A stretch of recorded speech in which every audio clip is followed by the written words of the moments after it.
need to be in the group already? Because maybe I should join the group and then I can answer questions for a week or so. That would be great. So, we would love to have you. Okay, cool. Let's definitely do that. I just love talking about this. So. Right. All right. Friends and family, not family probably. They're all downstairs. We are live here in the group with Claire Pelletreau. Hello. I've known you for a while. We've been in the same circles for a while, and then we worked on your website together, which was super fun. Oh, yeah. Lacey's responsible for all the amazing copy on my website. And, by amazing, I mean truly. There were, no edits, Lacey. You just, nailed it. You're the best. Well, to be fair, it's always so much easier when I work with people who've worked with Sarah on Como because they come in with this dossier and this vision, and I'm like, cool, I can do that. So It's really great.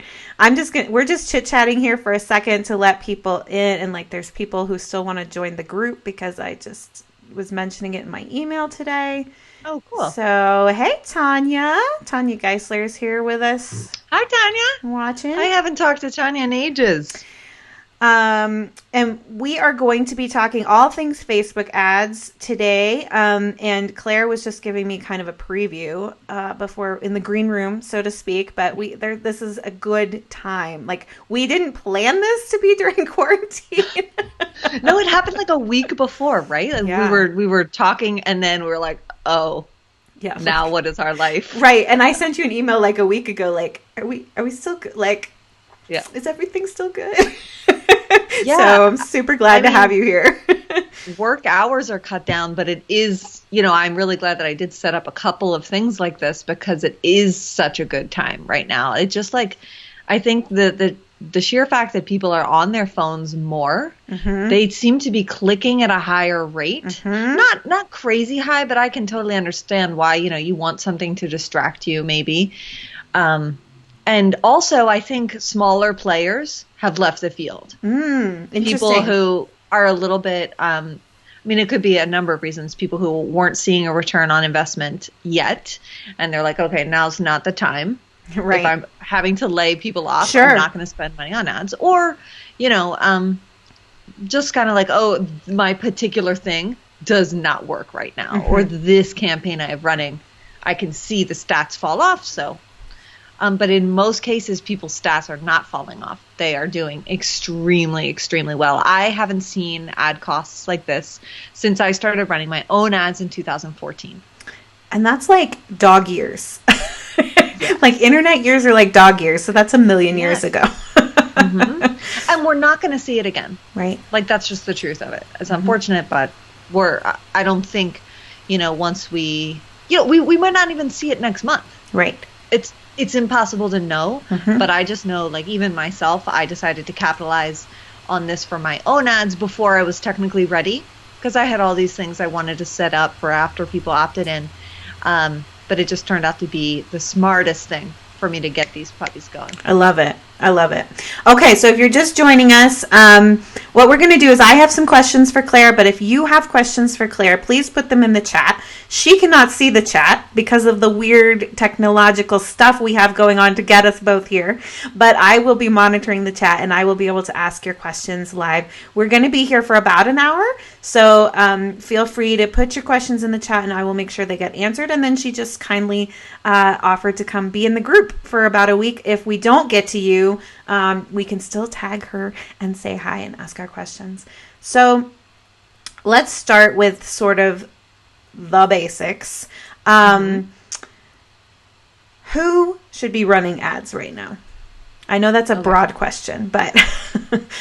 Yeah. Well, so my immediate answer to that is the people who should be running ads are the people who have already validated that what they have to sell, whatever it is something that their market wants and they know how to sell it to them. So essentially, you're not struggling to get clients or struggling to figure out what's my niche or who do I want to serve, things like that. Yeah. So that's the first thing. If you have, if you've got referrals coming in regularly, if, whatever your marketing channels are, if you know how to convert those people, you should be running ads. The other group, though, this is a smaller group, but they do keep popping up in my world is people who have not validated their idea yet or their offer yet, but they are not interested in spending 2 to 3 years doing it organically. And they have the money to test and to lose when they realize, oh, it turns out this offer or this like opt-in, let's say, it's attracting the complete wrong audience. Right. So, but they get that data so much faster. So if and is made to spend to get information and basically to save yourself a lot of time in the long run, then you should also be running ads. It's either you're going to spend time in terms of marketing and validating, or you're going to spend money. And that's always the case. So it's funny because, you know, I'm very much about driving organic traffic and your business is very much about driving paid traffic, but we're really just two sides of the same coin. And so for organic traffic, you generally have to have more time because it just takes longer. It's a long game. With paid traffic, you have to have more money because paid is right there in the name. But it's not one or the other necessarily. Sometimes it's a combination. Right. For my business is a total combination. I mean, I run ads and I also work diligently on growing organic channels. I'm so glad you said that because I think a lot of people think it's either or, and it's not. It's usually both. Yeah, definitely. Well, because you really can't predict what's going to happen with organic or with ads. Right. So there were people 3 years ago who started playing around with ads and they just got insane return on investments.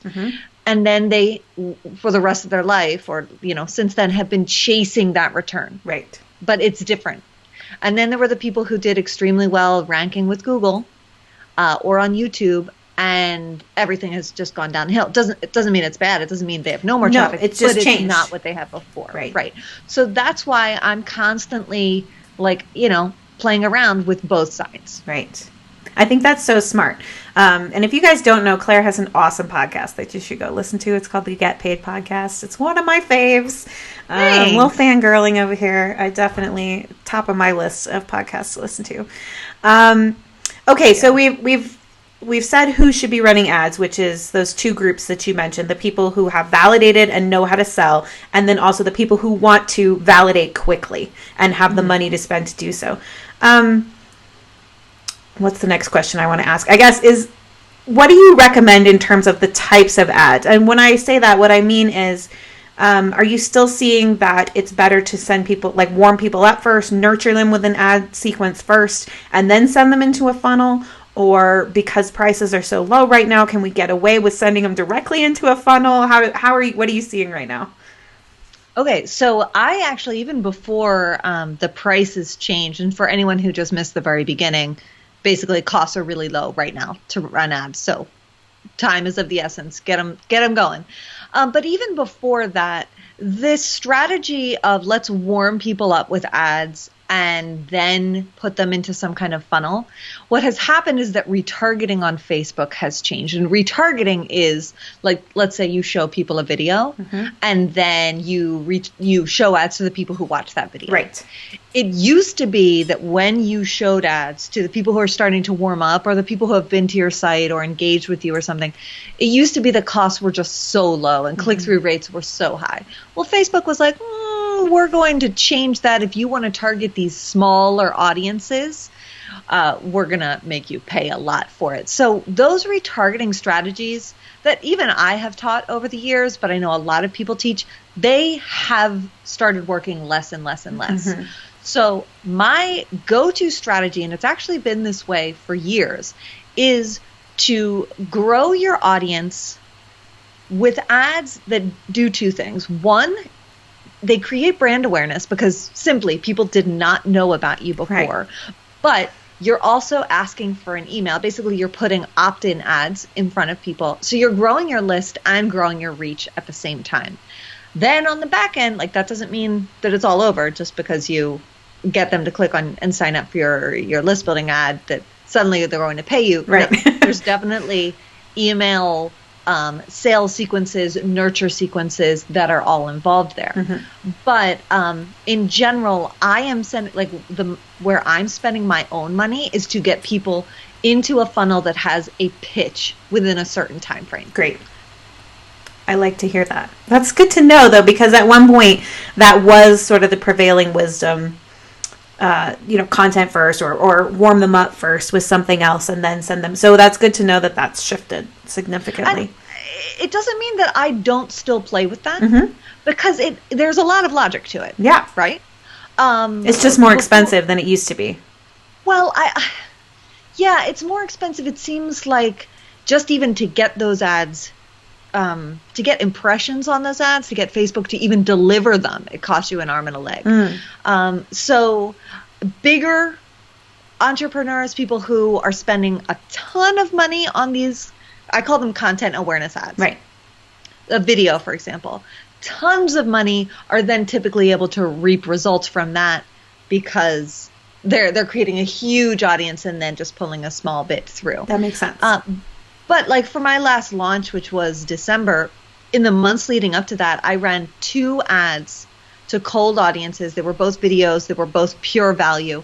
And then I retargeted them with my webinar signups, and I had not seen webinar signups from my business at that price, like that low, maybe ever. Nice. So I think it did work, but it's also impossible to track. Yeah. So that's why I'm a little bit more of this like pure, let's look at the ROI that's super direct here. And if it doesn't work, then you try something else. But first thing to try is direct list building into, some people have an evergreen funnel or an evergreen offer. Other people are doing it in the lead up to a launch, and that's fine. But just so long as there is an offer coming. Yeah. Right. And soonish. Right. That's what I recommend. Very good. Okay. So you mentioned ROI, and I know this is like a wildly broad topic for ads. I'm wondering if you have any kind of formula or rule of thumb about how we calculate a good ROI on an ad. And the reason I'm asking is I've recently seen some people in my sphere who seem to be paying a lot for a conversion to a low-priced offer. And then when I ask, cool, does that mean it upsells into your high-price offer? They don't know. And so I'm wondering, where's the formula or the thinking, the logic that I can apply to my business and that people watching can apply to their businesses in terms of like, what is reasonable to pay to acquire a customer or to acquire a lead? I know those are 2 different things. Right, sure. So that's very, very interesting. One, there is a big trend right now of paying for customers with this lower price product. And then some people have the upsells right there and they can track their ROI. Sure. And they know it's positive. But then, it can get a little murky if a launch is coming 6 months out, right? So what I'm trying to do with my list building ads is break even. I don't want to pay for the leads. Right. I want enough people to either buy my low price product at a higher rate or my signature course at a standard, 1 to 3% rate. But I actually don't even care about the conversion rate. I care about dollars, dollars in and dollars out and then dollars in. Because if I can grow my list without doing a single thing, without writing a post, without creating another video, without doing, a JV webinar, if I can just do that and break even, then I'm golden. Right. And the same would be true with a low price product. But I have had I've had a lot of clients say, well, how do I calculate my value per lead of an existing list when they have a launch model? Yeah. It can't be That's tricky. Right. It just can't. Right. If you have a software as a service, some kind of membership where you can calculate LTV. I mean, here, I'm going into kind of all the technical nerdy stuff. But that's why I feel it is so important to put an offer in front of people very quickly after they come in from an ad. And that's either like a tripwire style, which is as soon as you get them to opt in, you show them something that's low price. And the goal here, again, is not making $1 million off of those ads, but simply breaking even. Or I also call it subsidizing my list building. So let's say instead of breaking even, I make back 70% of my ad spend. Well, then if we calculate my cost per lead and it's like 70 cents, that's a great cost per lead. And I you have feel a good about that. sense. Right. I feel very good about right. that compared to $5 or $6, which sometimes I pay sure. for my particular niche. Yeah. Does that answer that question? I think so, yeah. Because there's no way we can say, well, like, okay, Lacey, you should be paying $12 because it doesn't work that way, especially when you work on a launch model. Or like for me, I work on a service-based model, but the lead time from lead to customer can be years. So it's very hard to say, like, if I spent $5 on somebody today and they turned into a great customer 3 years from now, like that would be almost impossible to track. Yes, exactly. It would, unfortunately. Yeah, yeah. And then you couldn't go back and turn those ads back on. Right. You know, like. Right. So. Exactly. So Tanya is asking, she's saying to me, given what I know that they're doing are they doing a funnel into a pitch? So she is doing ads to a webinar, which have a pitch. And so I would say, yes, that is ad to a pitch. Completely trackable. Yep. And so that's list building. It's a freebie in a sense, Tanya, because you're giving them the free webinar, which is very valuable. It's not a workbook, but it's still a freebie. You're still grabbing their email address, and you are making a pitch at the end of the webinar, which is all the things we were just talking about. So, yes. Yep. So long as somebody can purchase within 28 days and like are encouraged to, then you can completely track if that purchase came from seeing the ad or clicking on the ad. You can actually look at the difference. Right. But I do want to just point out something that a month ago I would not have encouraged. But something that I'm seeing right now, and maybe Tanya will want to play around with this, is I turned on ads to what I call a low commitment lead magnet. So it's just like a PDF or something that people can glance at. There's no time investment. Sure. Right? So people tend to click at a higher rate and they sign up for much cheaper. But those leads don't always turn into good quality people because you never know if they're even opening the thing. But because I was like hustling to get my own ads up and running and just test, like, let's see if I have this thing and how it works, I noticed that 30% of people who were signing up for this, low commitment lead magnet were signing up for my webinar. Nice. And I had no call to action to do so. So they were, the thank you page after they sign up was on my site. There's something in the footer advertising my masterclass, my webinar. And I saw that people were signing up at such a high rate that I immediately added an additional line to the thank you page that just said, hey, here's this one other thing. Because it looks to me like people right now are craving more information. They're craving learning. Whereas maybe before they were like, I'm getting bombarded with learning. And, I don't know how people have extra time to learn right now because I certainly don't. But, it depends on people's situations, and some people are like, okay, this is the time for me to get moving. 100%. I think you and I might be outliers in terms of like our businesses are still. This is what I do all the time. This is normal for me. But there are people, mythical creatures, who have more time on their hands. So Tanya, just to use you as an example, I'm thinking you could put together, for example, your 12 lies of the imposter complex PDF very quickly. As an ad, and then run ads to that. See who clicks and downloads, and if you can get inexpensive traffic that way, leads that way, and then put on the thank you page for the PDF. P.S. I've got this 5 steps to overcome the imposter complex webinar, and I bet you would see some interesting. Yeah, and the cool thing is you can track your actual cost per sign up of the webinar from a campaign that is not driving people directly to the webinar. Right. So I literally see the data that my cost per subscriber from this thing that's promoting something else, my cost per webinar sign up is less than I've paid in the past year for cold traffic. I love that. That's fascinating. Very cool. So I know I have some of my coaching clients who are in here watching this, and they're much newer in building their funnels and building their online presence. They may have something they've been selling elsewhere, but the funnel part is new. What advice do you have for people who are running ads for the first time? Okay. And they're doing it themselves. Yeah, sure. The first thing has got to be to treat it as just like a fact-finding mission, right? you're going to want to make sure that you're testing. I start by testing audience more than testing different ad creative. Interesting. Because different audiences can just cost you more or less depending on, if they're very competitive. So, like really, instead of getting bogged down by the actual costs, seeing if the next thing you try, and that can literally mean duplicating something you have and just changing the audience and going again, just seeing if you can beat yourself. Mm-hmm. And if you can't, like when you've tested a few audiences, then you try to test different the creative.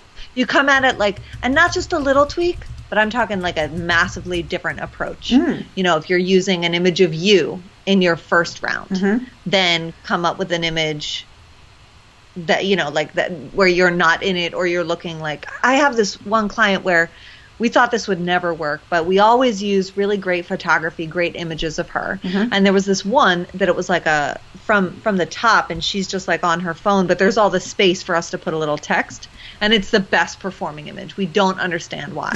But it's possible that people can almost see themselves in her shoes because she's kind of obscured. Right. So it's a person, but it's not like directly looking into them. It's not like I will never look like this woman in my life, much as I try, and therefore I don't relate to it. It's possible that the fact that it's not her is more it's not a front facing shot, is more relatable. So, that's one kind of dramatic change, or going from, really speaking to the person in the ad copy to making it a story about you or about one of your clients. Right. So those are dramatic changes, not just changing up the first line, or do I add bullet points with emojis or bullet points without? No. We want dramatic changes. And then, you're just comparing click-through rates. You're comparing cost per result, things like the CPM, which is how much it costs just for Facebook to show your ads. And that usually depends on the audience. Okay. So since we're talking about audience, let's talk about that for a little bit. Yeah.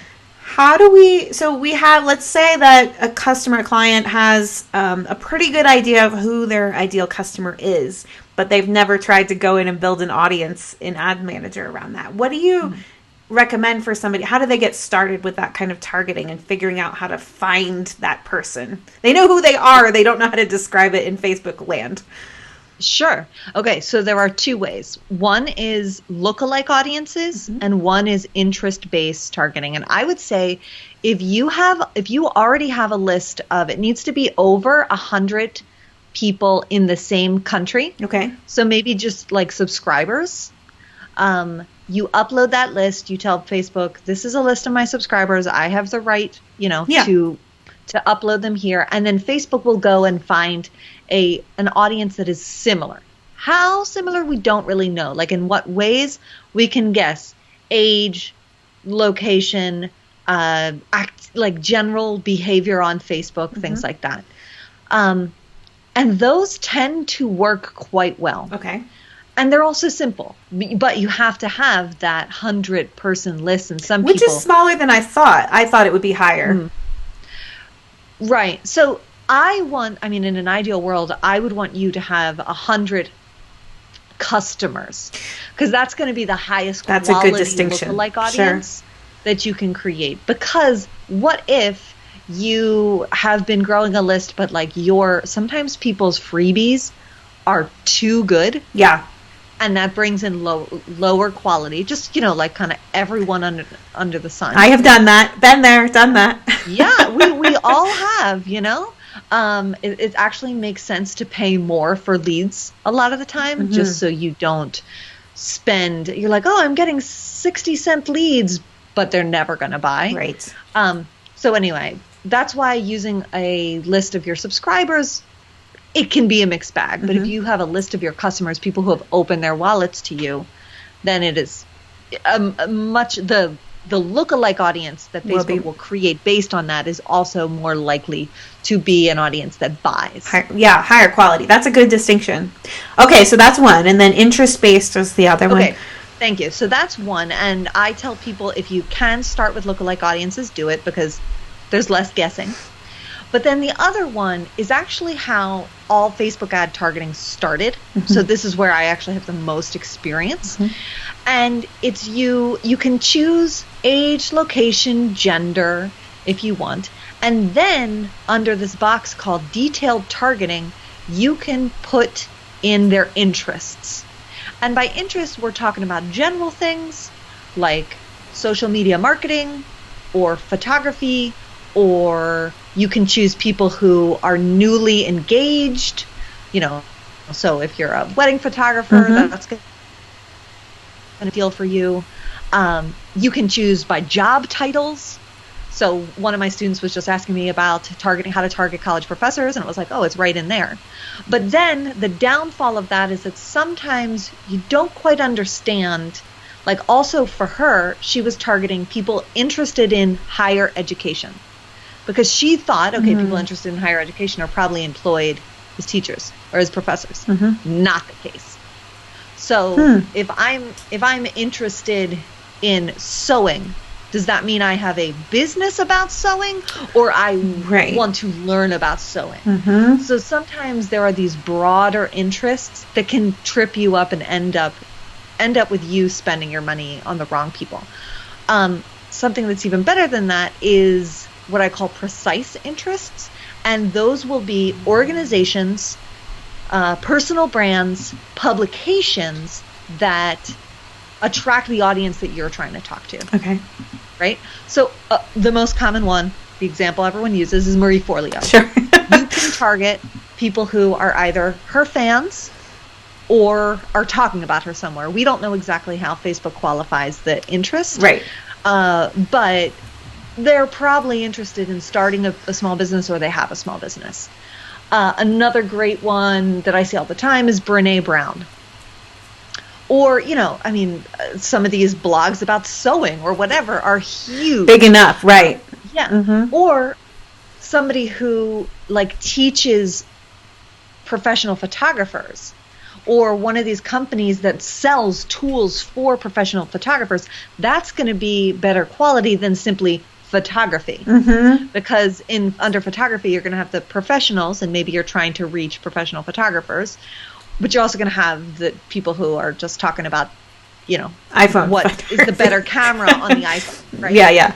So that's why, that's why it's important to just simply test and be like, okay, well, I'm going to try Marie Forleo in one group. Those are called ad sets, to be very specific. And I'm going to try online advertising, this is what I would do, in another one. Online advertising could be huge, but at least they know they're talking about spending money. 100%. So you just got to try these different things and see how it all plays out. I think that's really good advice. And I think it's more of an art than a science, if what I'm hearing you say is if I'm understanding it correctly. Totally. Yeah. Absolutely. And I have a thing, which is because targeting is where most people get tripped up. So one of my low commitment lead magnets it's just actually kind of an explanation. I mostly gave it here of interest targeting, but it also comes with a spreadsheet of a ton of interests you could try. So that's just at clairepells.com/240 if anyone wants to grab that. It's totally free. I'll be sure and put a link in later when I'm not trying to do 12 things at once. No, but all of your lead magnets are very useful, so people should not feel weird about grabbing them because they're good stuff. Yeah, go get them all. So I also think I'm hearing you say, and correct me if I'm wrong, that we want to be making bigger changes when we're doing A/B testing than little bitty changes until we get to a point where we're just fine-tuning, I guess.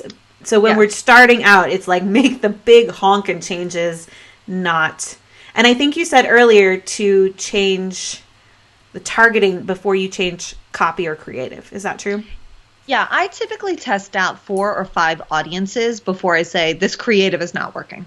Cool. That's good to know, because I think a lot of times, at least for me, because that's where my mind goes, it's oh, my call to action wasn't strong enough. My headline wasn't strong enough. My button wasn't strong, whatever. When it could just be, no, you're just not sending it to people who care. Or, here's what I believe. And I've spent a lot of other people's money. So I feel qualified to say yes. those changes that you make to the headline, or even the dramatic changes, they usually don't move the needle very much. The changes that move the needle, one, are about audience, and not necessarily because, oh, this is a different group of people. It may be the same group of people, but because of how you got to them, Facebook charges you less. So the same number of clicks costs you less. Interesting. That's what I'm doing a lot of time in my target audience tests, is just trying to get the cheaper clicks, not necessarily reach a different group. Sometimes some people will be like, okay, well, I was going for,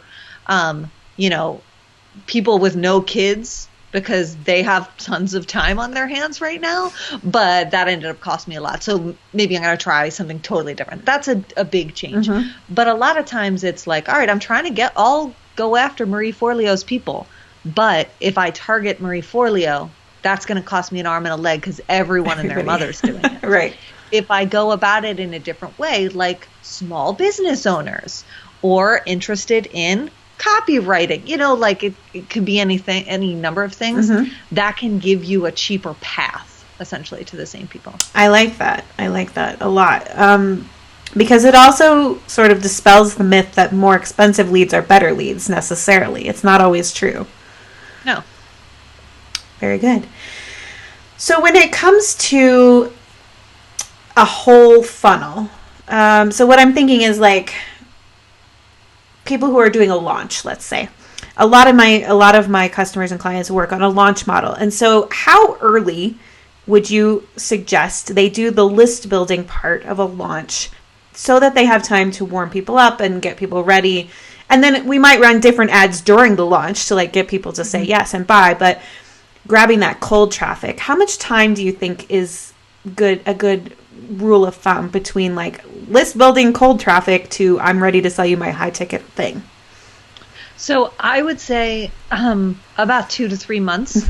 And I would say the more high quality, truly impactful content you have, the longer you can stretch that out. If you don't plan to send many blog posts or, emails that are purely value based, be ridiculously useful based, then don't get people on your list and then like ghost them for 2 months until you start saying, sign up for this webinar. If that's just because, like, let's face it, sometimes we have limited bandwidth and we can't all get somebody to create all this content, or like we're not really sure of what that should be, then just come up with like maybe a few, people have different names for these, like pillar pieces or whatever, just like, and that's what I did. That's what I did with those 2 videos. They were just topics that I knew people would be interested in. There were 2 different strategies. And I think it was just, it was like 2 months, but I sort of went with one video once for about a month. And then I layered in the second video to anyone who'd watched the first a little bit beforehand. I don't even know if they were running the full 2 months. And those weren't even list building, actually. Those were just the video. But the same would have been said for the list building, because I have about 2 months worth of content in just like an automated funnel. It's like, hey, watch this video, it's free, Right. I love that, and I'm glad you said it, because I think people try to launch from cold traffic to high ticket offer too quickly sometimes, with not enough nurture in between. But also, I loved what you said about, like, if you're going to do this 2 or 3 months in advance, be delivering high quality content. And I also heard you say that it doesn't have to be new. So you've got a long drip sequence that could nurture these people, and it's all stuff you've already done in the past that's still relevant and still there for people who haven't been in your circle are going to be like, this is amazing, right? I think too often I see people who are like, they think they have to recreate the wheel every time they do anything, and it's not necessary. We actually just I wrote a new nurture sequence for our current opt-in, and we did it on a Fibonacci drip, which Joanna Wiebe is a big fan of. But it goes out for like 48 days or something like that. And so that's just more emails at the beginning, and it gets yes, it gets farther. Fibonacci is like that. It's 1, 2, Yeah. 4, 8. Yeah, it doubles every time. And so it's not exactly a Fibonacci because I got scared of doing it for like 96 days, which I don't know why. But yeah, it runs for like more than 3 months, I think. And my email people were like, "Are you sure?" I'm like, "Yeah," because if they buy, they get kicked out of this and they won't get the rest of this. But if they don't, we're just going to keep reminding them of good stuff. Yeah, of course. Yeah, absolutely. I have, like, to be totally honest, I haven't worked on that many launches well, no, that's not true. All of last year I spent working on launches for like a 5K, and then there were multiple upsells, like up to 25K programs. And we actually didn't start the real warm-up content until about 2 to 4 weeks before the webinar ads started, right? So that's about 6 weeks before the cart goes open. And I've seen a number of my friends who work on like very large launches that you've all seen the ads for, and I feel like the amount of time is about the same, 6 to 8 weeks. So maybe 3 months is even a bit of a stretch, but I'm always running some kind of value-based ad. Like it's usually those videos or whatever my new video is. I put money behind that, even though it's not 100% trackable. It's actually not at all trackable, but it's like, this is brand awareness. So I might not see the exact cost per lead, but it is just like a line in my budget. I like that. And to be clear, my 3 months of email drip is not for a launch. It's just for my ongoing evergreen services. So oh no, I love a long sequence like that for just, I have one where there are some, it doesn't quite go on that long, but it's just, I don't know, 3 or 4 emails of YouTube videos, 2 emails with a pitch to my evergreen webinar, another 3 or 4 emails of content, another 3 emails to my webinar. And then like, it's not hard, but it's just consistent. Yeah. And I don't have to worry about like, oh, I'm paying for these leads and then what happens? No, now they really have a place to, and if they're just not into me by then, they're going to unsubscribe. That's fine. That's cool. Yeah. Exactly. Yeah. I think that's really smart. Oh God, I had a question and it flew out of my head. So then for people who are doing, well, let's ask that. So we just were talking about kind of a launch. How do we warm up a launch? For people who have an evergreen product or service, you mentioned top of mind ads. I think you called them something else, brand awareness ads. I'm hearing that's something that we should have running all the time to some kind of brand awareness ad. Is that true? I believe so. If you're not strapped for cash and you know that your general message, like, I'm thinking of Tanya, for example, like her, obviously people really resonate with her message. Definitely just, if you're putting out anything new, like I have this podcast and so there are certain episodes that I'll put money behind because I see that people are really, really responding to it, and not responding to it in a way like they're giving me money, but responding it to getting just engagement. They're talking about it. Maybe they're sharing it more. So it's like, okay, great. I want to capitalize on this. And I feel like this is a real differentiating factor for an entrepreneur who can turn around and say, I kind of hit pay dirt with this one piece of content or this one thing. It really is connecting. Instead of trying to do that again, putting money behind it and doing it like without hitting the boost post button, because, and I'm happy to talk about why, that is a waste of your money. So, to just say like, okay, get this thing in front of more people because it is resonating, and you will likely notice more inquiries. Like definitely I've gotten a lot of people who want me to run their ads after my episode with Brooke Castillo, right? Because that just, she really talked about how great I was. That was wonderful. But I certainly spend money on that ad every single week because of the overall impact it has had on my business, not just in like immediate revenue. Yeah, I love that. So I think what I'm hearing you say, and I've said this, I just want to make sure I'm not, when I rephrase you, that I'm not saying the wrong thing, but top of mind ads should be, as long as we're, financially solvent and all things being equal, should be a line item but in our budget. And it's just good marketing sense. So, something I think people don't, I run into this with my clients a lot, is they'll say, I'm marketing, I'm putting out all this content, but they're only preaching to the choir, right? They're only sharing with their existing list or their existing social media. So these top of mind ads or these brand awareness ads are helping you get outside of your bubble with content or with whatever it is that you can already see has resonated with your people that already love you. Exactly. So you put out new content to remain top of mind with your list, to continue to add value, to continue to, grow that know, like, and trust, yada, yada. But you can use one single blog post, podcast episode, video to just grow awareness about your business and to get people to start to pay attention. Which I love. Okay, cool. Do you have a minimum budget that you would say it's a good place to start when you're just starting to put out these top of mind ads? Is $5 a day enough, or is $1 a day enough? Like, where do we start? So I would say for content awareness ads, $5 a day is probably enough.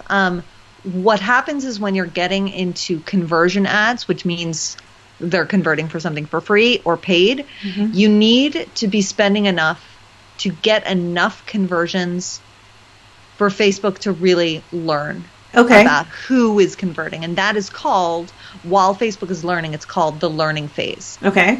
I mean, it's perfect. Yeah. So you essentially need 50 conversions in a week, in 7 days, to get out of the learning phase. So if your cost per conversion is $2, right?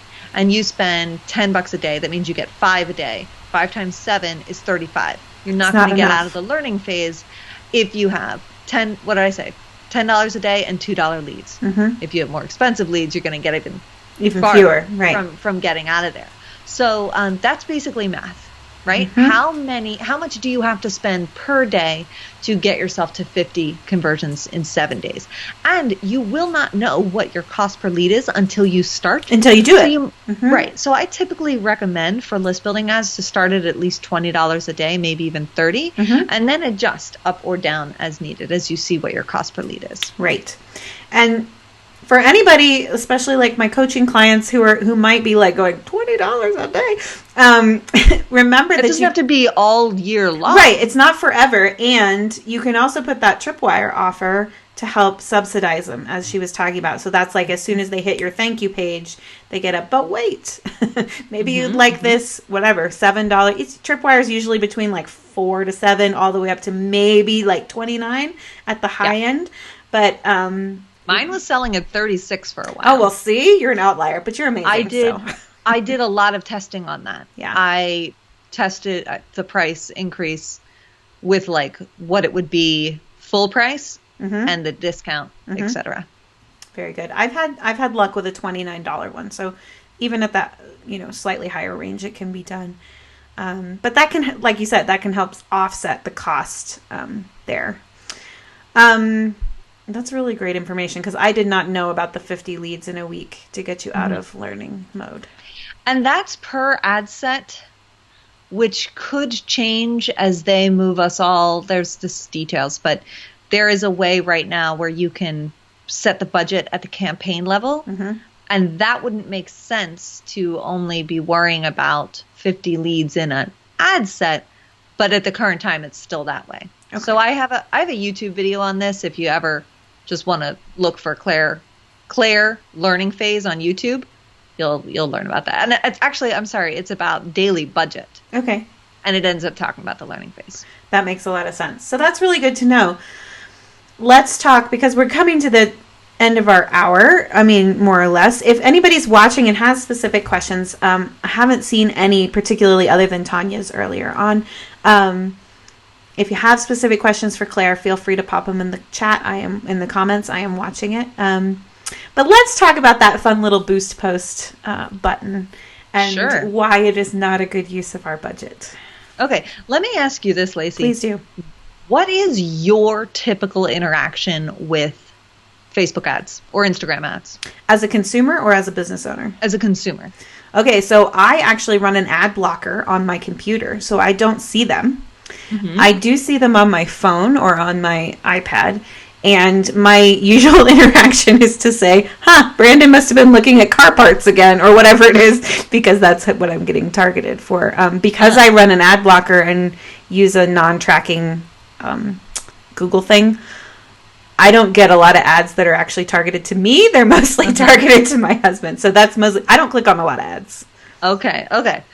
Well, then you've just killed my example. I'm sorry. Okay. No, that's fine. I'm weird. I am somebody who has been known by Facebook to buy off of cold ads. Okay. Like I bought a thing to help me fall back to sleep. I bought a thing to help with like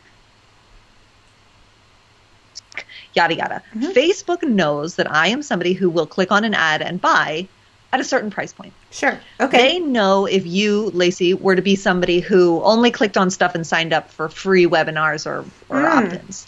That's probably me. That. Like if I were going to sign up for something, that's probably would be me. Yes. Okay.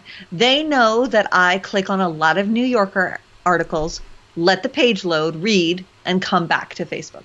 So they know exactly what kind of Facebook user I am. Mm-hmm. What happens is they categorize us, naturally, into people who buy, people who sign up for free stuff, people who will click and like read an article, people who never leave Facebook. Okay. Right? People who will click like or comment or share or they'll watch a video, but they never leave Facebook. Sure. These categories kind of look like if you were to stack them on top of each other in your mind, they look like a triangle. So I call this the objective triangle. People who buy are all the way at the top in this teeny little thing, like the nutrition pyramid, you know?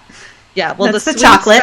Sweets are the people who buy, right? Right. There's not a lot of us compared to all the people down here who are like, let me just, complain on Facebook or things like that. What happens when you set up an ad is that you get to choose your objective. And that essentially means what part of the pyramid of any given audience are you going after? So for my webinar ads, I'm always going after that second part, which is people who will sign up for free for something. So if I'm targeting Marie Forleo's audience, I only really want to go after that one segment. The Boost Post button by default has you choosing the people who will never leave Facebook. So that's why when you boost a post, you get a lot of engagement for cheap. You get likes, you get comments, you might even get shares. But if you actually look at the data and see how many people clicked on your link, how many people let the page load when they clicked, how many people signed up for the free thing that was, in your sidebar or wherever, you'll notice that those numbers are all dramatically lower compared to engagement. And that is Facebook's way of getting you to dip your toes into advertising, but not actually get very many results. Right, because it's very easy, and it's very not scary, because you don't even have to go into the ad manager usually. It just pops up a little dealy. Yep. And over the years, that pop-up has gotten a little bit more detailed, so even now they might make you feel like you have more control. Like now you can choose an audience. But what you cannot choose almost ever, depends on what you're trying to boost, is like, I want to get conversions, Zuckerberg. Give me that on the Boost Post button. Like, oh no, you have to use the ads manager for that. Right. So that's what happens when you hit the Boost Post button, and that's why it's a waste of your money, because I want you spending money. I mean, with the exception of the video ads, but even still, I don't want those ads only shown to this kind of like lower quality rung on the ladder. I want like higher quality people. So Audrey says that is so helpful, and she is so right. Good. I'm so glad. I mean, lots of people say don't hit the Boost Post button, don't hit it, but they don't know. They don't explain why. Right. Yeah, and it's pretty fascinating to think like now you'll start looking at your ads, Audrey, in a different way. Sorry, not your ads. The ads shown to you. Like, I see so many e-commerce ads because once or twice I bought a pair of shoes or a bra from Instagram. Right? Yeah, it's interesting. Yeah, that is interesting. And it's good to know also about the pyramid, I'd never really thought about it in that way. Like, yes, I had thought about, okay, conversions versus opt-ins versus whatever, but I never really thought about the fact that it was shaped that way. Obviously, the sales is going to be smaller because fewer people do that overall. Right. So, like, this is getting to a little bit more of a high level, but if you say, Facebook, I want you to get me free signups, and you put in another campaign, Facebook, I want you just to get me the landing page views, but the same exact ads, same audience, you will notice that your cost per 1,000 impressions on the landing page one is significantly lower. Because Facebook's like, oh, you want them to take an action? You want to get something out of this? Something that's more than just like traffic?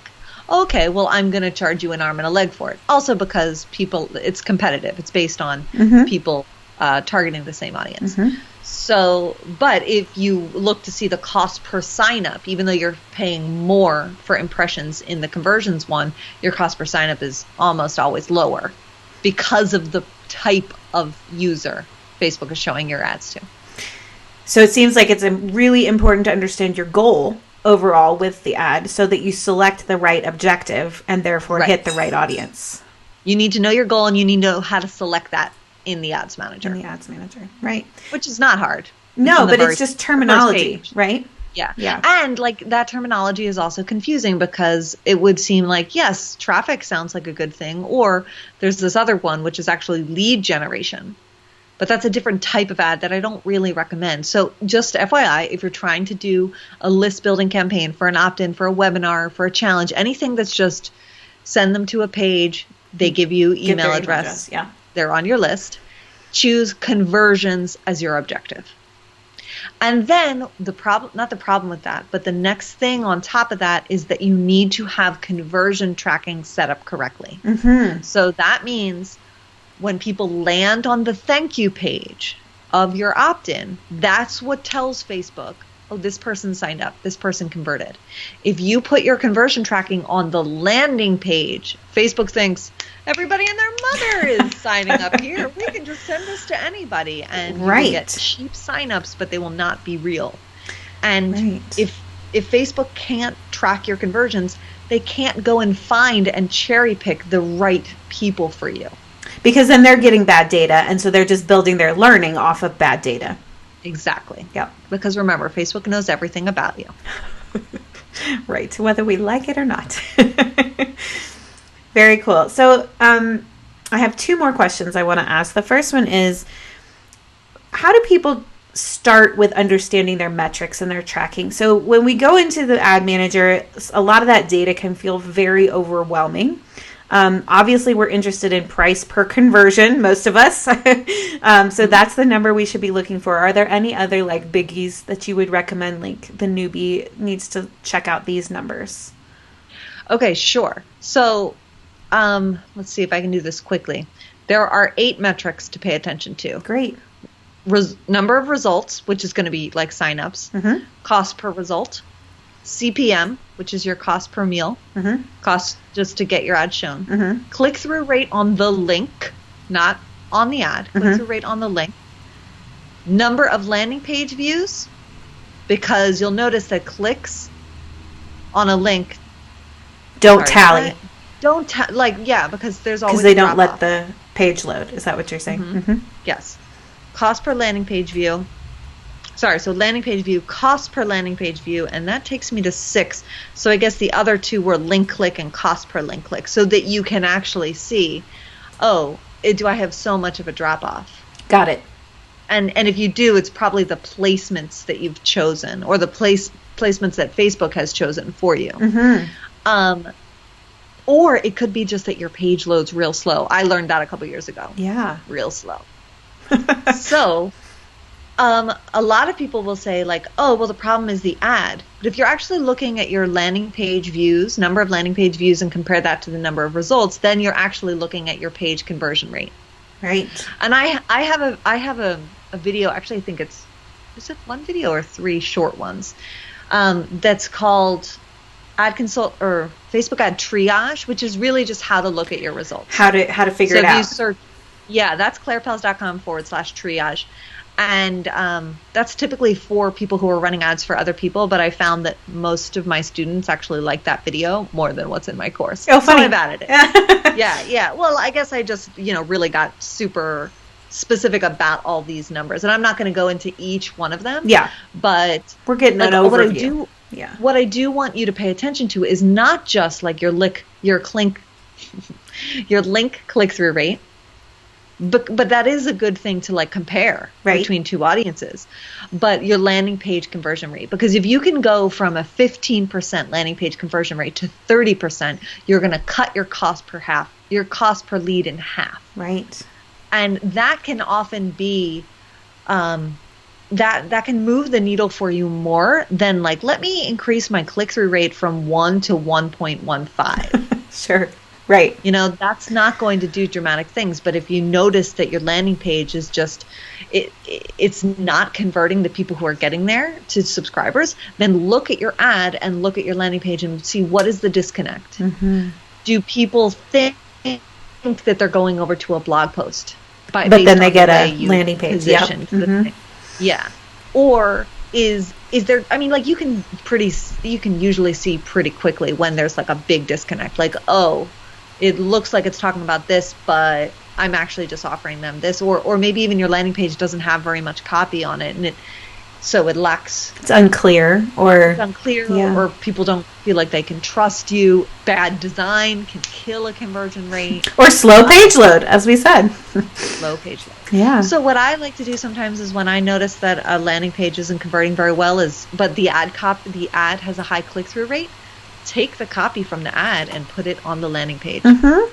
Consistency can go a long way in terms of increasing conversion rates. That's great. We got real technical today. I hope. No, people are loving it. I feel like your people are, they know about conversion rates and stuff. Well, I would hope so, but okay, that's really great. And I think my last question will be like, if people are interested in getting deeper into this, or if they're by necessity running their own ads, going to be doing this on their own for a while, where do they go to follow you? How do they find out more about you? And what's the best way to, all those YouTube videos, obviously, go there, do that. Yeah, actually, that might be the best. Like, go and subscribe to me on YouTube. Go watch those videos. What else? I mean, the masterclass that leads straight into my course funnel. So if anyone is, thinking about joining the course, that's at clairepells.com/5ads. Mm-hmm. But then any of these opt-ins will also get you on the list and put you through my long nurture sequence and yada yada. But yeah, right now that's the only thing I'm really working on is serving the students in that course, because we do a lot of hands-on. There's a lot of tough stuff when it comes to getting conversion tracking right and like pixel stuff. So we do a lot of screen sharing on our calls and walking people through the right steps. If you've ended up with more than one ad account, you're not alone, but it can be a real big problem. A big problem. So get that sorted out. Yeah. And so I guess probably my final is, at what point, how do people know when they've crossed the threshold and they are ready to hire an expert? Or it's time, like, ooh, I'm messed up. It's time to hire an expert. Oh, so you're messed up? See, there's two different things there, right? Well. Yeah. There's two different problems there. Yeah. So if you're like messed up, and you feel like you can't really figure out what the issues are, I'm not sure I would recommend an ads manager, but rather an ads manager who offers coaching. Mm-hmm. Because then you can they can almost test different things with you, done with you, it tends to be called. Mm-hmm. And then if you like them and you trust them, then maybe you keep working with them, but give them the reins and pay them more, essentially. Mm-hmm. If you have a very big launch, let's say, coming up, and like you already have a big list and whatnot, and you're just like, oh, I've never actually used ads because everything has come organically, then you're probably going to want to hire that out. But I actually know a lot of people who run their own ads for their own launches, and they do very, very well. There are always like little areas where I would, help them improve if I were on the accounts, but it doesn't like not that big a deal. Mm-hmm. It's usually when your ads are profitable and your regular campaigns that you're running, and they're profitable enough that you're not going to go into like, what did they say? Go into the red. Mm-hmm. You're not going to lose too much money by paying the ad consultant, because this is what happens with a lot of these people and their tiny offers or their small products, is they can make those profitable, but there's no way that there's not enough. There's not enough wiggle room to pay the ad consultant, because like the people who I train, they all charge $1,500 and up a month. So like you need to be making that on top of breaking even, and then you're just breaking even. I think that's really great that you put it that way, because I think a lot of us feel like maybe this is just me, but like it's like, oh, I'm not interested in this, I don't want to learn it, so therefore I'm going to go hire somebody. But that's actually not what I'm hearing you say. You're saying I should learn it, I should know how to do it, at least at a basic level, and then when I've got some profitability built in, that's when I hire somebody to help me crank that lever a little harder. Yeah, that's what I recommend. Now, like some people are just never quite going to get to that that level of profitability, whereas an ad consultant could help them get there faster. But basically, you should be prepared to pay. You should be prepared to pay whatever the ad consultant charges for 3 months, and potentially not see a return, start right away. Really seeing a return until the end of that. So that's kind of a thing. Like have that money set aside and not depend on the results from the ads for your revenue, or to even pay that person. That's really important. And I wish people would think that way about content creation too, because just the nature of the beast is we have to test things out. We have to figure it out. We have to put enough people through whatever, to the blog post, through the funnel, whatever it is, in order to see what works. So this has been so amazing. I just got a comment that says this has been so interesting and helpful. Oh, I'm so glad. Yeah. I'm really glad. I just love talking about this stuff. And if there's a way to make it so that people lose less money, because you're always going to lose, like it's not losing money, it's the fact finding mission. Right. But so long as you're going about it in a way that actually gets you data, then I'm happy. I love it. Thank you so much for coming in here and chatting with us today. I super appreciate it. And I'm so glad to see your face and talk to you. Yeah. It's like humans, other humans. Yay. Awesome. Thanks so much for having me. I will be sure and put in a lot of those links. I'll go back and listen to the recording and put in the links in the chat so that people have them ready to go. But thanks so much, Claire. It's been wonderful. Yeah. No problem. Bye, everyone. Bye.